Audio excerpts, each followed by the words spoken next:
ജീവിച്ചിരുന്നെങ്കിൽ എളേറ്റ് MJ higher secondary സ്കൂളിൽ മുഹമ്മദ് ഷഹബാസും ഇന്ന് പരീക്ഷ എഴുതുമായിരുന്നു. പ്രതീക്ഷകൾ തകർന്ന് വിങ്ങിപ്പൊട്ടുകയാണ് മുഹമ്മദ് ഷഹബാസിന്റെ കുടുംബം. മുഹമ്മദ് ഷഹബാസിന്റെ സുഹൃത്തുക്കളും നിറകണ്ണുകളോടെയാണ് പരീക്ഷ എഴുതാനെത്തിയത്.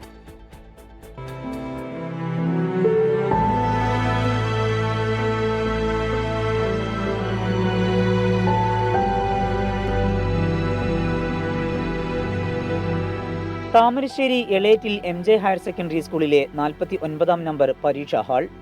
ഏറ്റവും പുറകിലെ ഡെസ്കിൽ 628307 എന്ന രജിസ്റ്റർ നമ്പർ കാണാം. മുഹമ്മദ് ഷഹബാസ് ആയിരുന്നു അവിടെ ഇരുന്ന് പരീക്ഷ എഴുതേണ്ടത്. മോഡൽ എക്സാമിന് ഇരുന്ന അതേയിടത്ത് പരീക്ഷ എഴുതാൻ ഇന്ന് മുഹമ്മദ് ഷഹബാസ് ഇല്ല.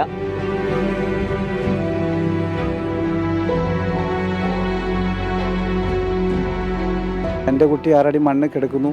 ഇവരിവിടുന്ന് ആർക്കാ സഹിക്കാൻ? ഇതിന് എത്രത്തോളം ശിക്ഷ വാങ്ങിക്കൊടുക്കാൻ പറ്റുമെങ്കിൽ അത്രയും ശിക്ഷ വാങ്ങിക്കൊടുക്കണമെന്നാണ് വിനീതമായി എനിക്ക് അപേക്ഷിക്കാനുള്ളത്. പഠനത്തിനു ശേഷം മികച്ച ജോലി സമ്പാദിക്കുക എന്ന ഷഹബാസിന്റെ പ്രതീക്ഷ കൂടിയാണ് ദിവസങ്ങൾക്ക് മുൻപ് പൊലിഞ്ഞത്. മുഹമ്മദ് ഷഹബാസിന്റെ അധ്യാപകരും സഹപാഠികളും ഏറെ ദുഃഖത്തോടെയാണ് സ്കൂളിലെത്തിയത്. DDE മനോജ് കുമാർ, AEO വിനോദ് എന്നിവരുടെ നേതൃത്വത്തിലുള്ള സംഘം മുഹമ്മദ് ഷഹബാസിന്റെ മാതാപിതാക്കളെ സന്ദർശിച്ചു. 1033 കുട്ടികൾ പരീക്ഷ എഴുതേണ്ട ഈ സ്കൂളിൽ ഇന്ന് പരീക്ഷയ്ക്കെത്തിയത് 1032 വിദ്യാർത്ഥികളാണ്. ഇനി ഒരിക്കലും പരീക്ഷ എഴുതാൻ എത്തില്ല എന്നറിയാമെങ്കിലും ഷഹബാസിനായി അവന്റെ ഇരിപ്പിടം കാത്തിരിപ്പുണ്ട്. താമരശ്ശേരിയിൽ നിന്ന് മുനീഫ് തിരൂരിനൊപ്പം സമീർ സി മുഹമ്മദ്, 24.